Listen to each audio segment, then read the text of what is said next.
Please put your hands together and welcome on stage Mr. Wong Kam, GBS JP, former Secretary for the Environment of the Government of the Hong Kong HKSAR, who shared with us his experience of green buildings in Hong Kong's carbon neutrality journey. Ladies and gentlemen, once again, Mr. Wong, please welcome.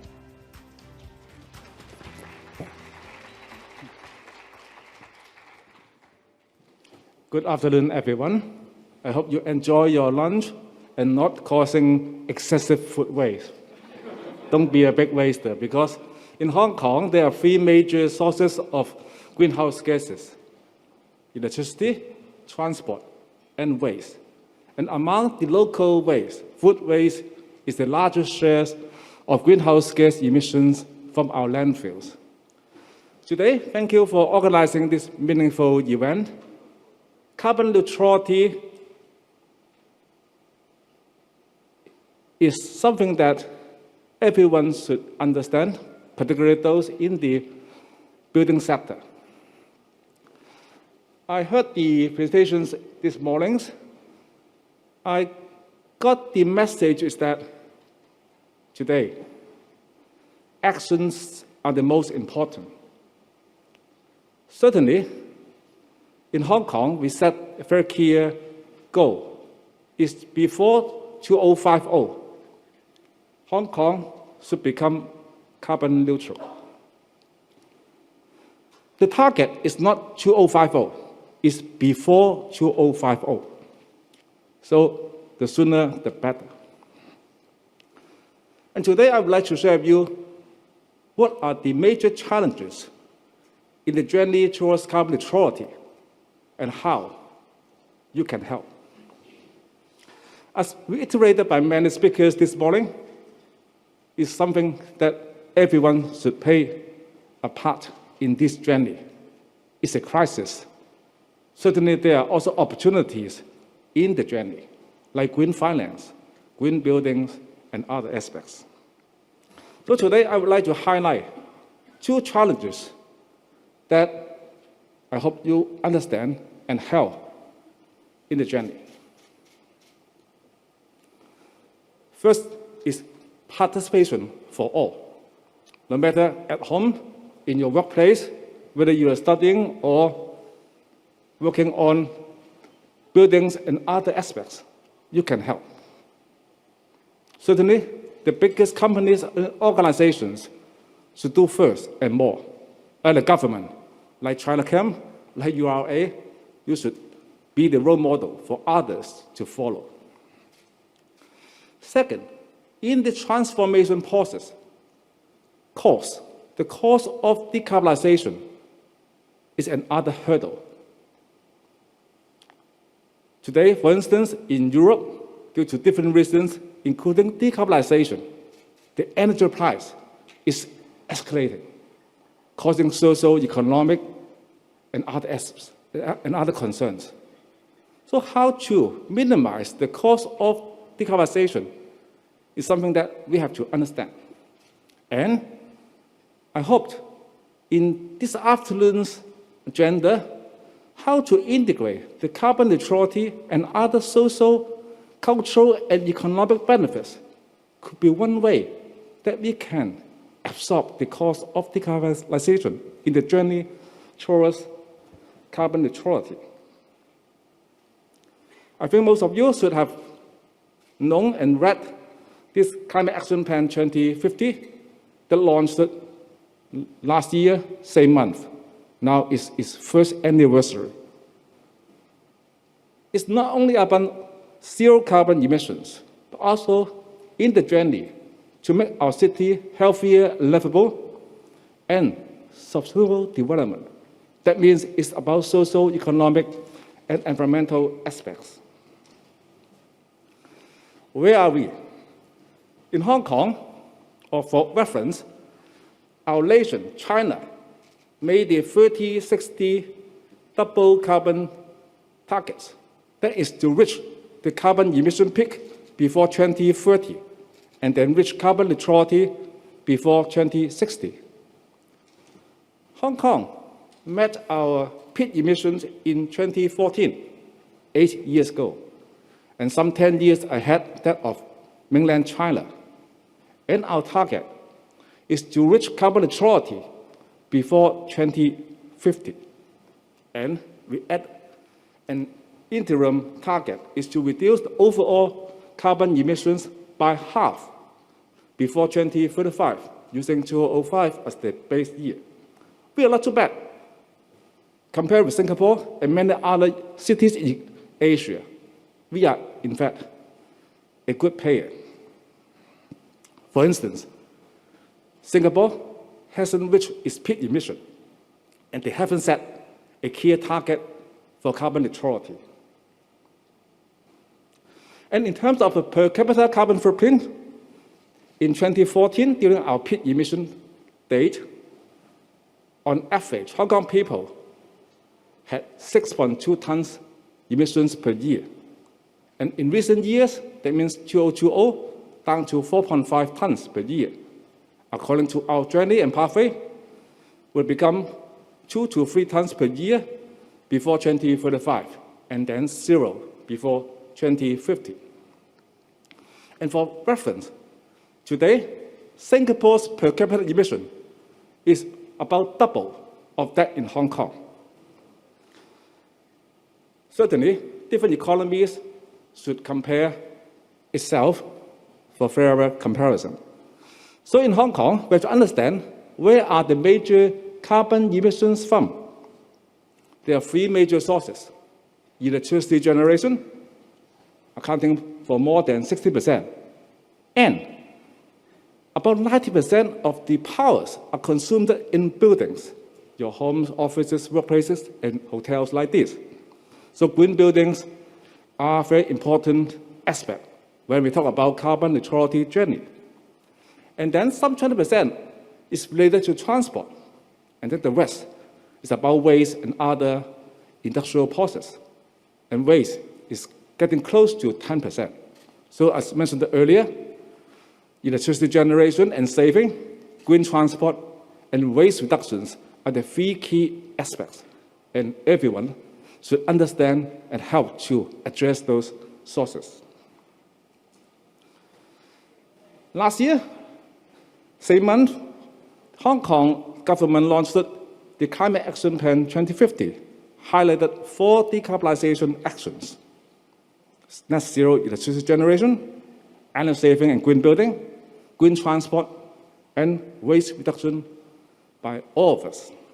I'm not going into the details. I think the information are available online. But today, I would like to highlight and share with you a report that we launched before the turn of the government this year.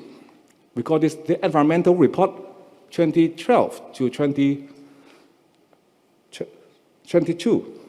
That summarizes what we've been doing in the past decade. And as shown graphically, you can see that the decarbonization is the centerpiece. As shown here, in 2014, per capita emissions is about 6.2 tons, and around 2020, down to 4. And there are different initiatives under the then Environment Bureau, and there are 4 colors. White dot stands for those about climate change and energy. Blue stands for air quality and new energy vehicles. Dark green means waste reduction, waste management, etc. And light green stands for biodiversity, countryside conservation, etc. But the presentation here highlights one thing, is that while there are different environmental concerns, but the Bureau would like to integrate all these initiatives together in order to minimize the cost of transformation and optimize the social, economic, and environmental benefits. That's the mindset that I would like to share with you, and you, through your initiative, can adopt similar integrated and innovative approach. And the report is not only looking back, but also through the various environmental blueprints is forward-looking. There are KPIs and targets set for the current term of government, and also up to 2035 and even beyond. The other side of the leaflet highlights six I's that represent the mindset and concept behind the policymakers in the past decade. And we hope a similar mindset will be adopted in the current and future terms of government. Interaction, innovation, integration. These are three qualitative aspects. And the other three I's are improvement, investment, and infrastructure. Again, conceptually, graphically, you can see that carbon neutrality is the gravity, the center point of all these environmental policies in order to optimize the synergy, the benefits, and reduce the cost. In view of time, the gentleman told me that I only have a few minutes left. Okay, so I would be brief. For instance, on interaction, we work with different stakeholders. For instance, Countryside Conservation Office, I think Stephen would elaborate. Even in the rural context, we'd like to integrate and seize the opportunity, on one hand, to revitalize the rural village, at the same time to integrate carbon neutrality. I would like to highlight in particular the carbon neutrality partnership. In Hong Kong, we have big developers like Chinachem, we have big organizations like URA. So, as shown here, last year, we invite them to become the carbon neutrality partners for us, for Hong Kong, so they can set their respective carbon neutrality roadmap and set the model for other SME and other peoples and companies to follow. Innovation. We introduced the renewable feed-in tariff, for instance. That is when you install solar panels at your premises and buildings, you can get incentive from the power companies. The response is pretty good. Before that incentive scheme, throughout Hong Kong, only about 200 private sector PV installations. But by today, after 3 years, 100 times more, about 20,000. So it's a different mindset, different innovations that can trigger the change. Generating renewable energy is important. Saving energy, in particular in existing buildings and commercial buildings, are important.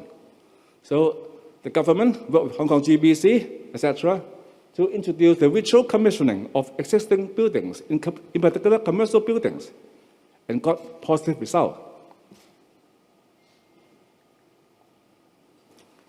Integration.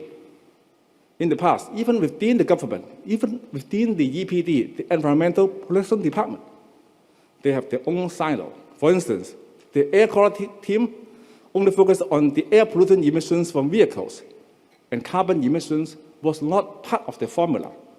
But through the latest set of blueprints and through the upkeeping of the resources within the bureaus and departments, now we are having the integration. That means if we are going to launch green transport, it should address both air quality and carbon neutrality at the same time. So we have the internal committee, the highest committee, chaired by the chief executive, to work with all the bureau departments. So this morning, you heard from the development bureaus, secretaries, that they are supporting that and integrate them, say, in the new development areas like Northern Metropolis. They are going to conserve the biodiversity in relation to the fishing pond, etc., at the same time to make the planning carbon neutral. Improvement and investment. The government set example. For all the government buildings and infrastructure, we set a target, 5%, 6% improvement.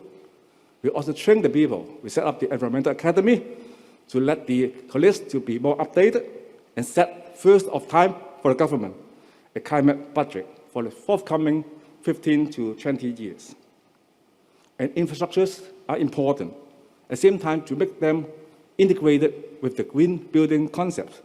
So infrastructure to be certified with BIM+, we provide district cooling system and make our buildings in both public and private sector EV ready. Near the end, I would like to highlight what are the challenges that we have to understand. 6 highlighted challenges in our blueprints are these. But today, I would like to share with you the cost of decarbonization is something that we have to understand and address collectively. We are seeing the challenges happening in Europe and other economies. In Hong Kong, we have to deal with it smartly and early. And participation for all is important. So I look forward to seeing the forthcoming speakers this evening. They may be working on urban renewal or countryside conservation, on cultural projects or cultural activities. But I would encourage them to integrate the carbon neutrality in their formula so that we can get the best synergy to minimize the cost in terms of the transformation towards carbon neutrality. My time is up. And as mentioned by the other speakers before lunchtime, our time towards carbon neutrality is really running out of time. So, to conclude, the message is that it's important for all of us, all of you, to integrate carbon neutrality in your activities, no matter you're working on cultural, social, building, and whatever aspects. And at the same time, to consider how to minimize the cost of decarbonization. Because during this transformation, it will be very expensive to build up the new infrastructure. If we do care, save energy, reduce waste at source, and support green transport will help to minimize the cost of transformation. We don't have much choice. Carbon neutrality is our only choice for Hong Kong and for our common future. Thank you. Thank you very much, Mr. Wong, for the wonderful presentation. Thank you so much.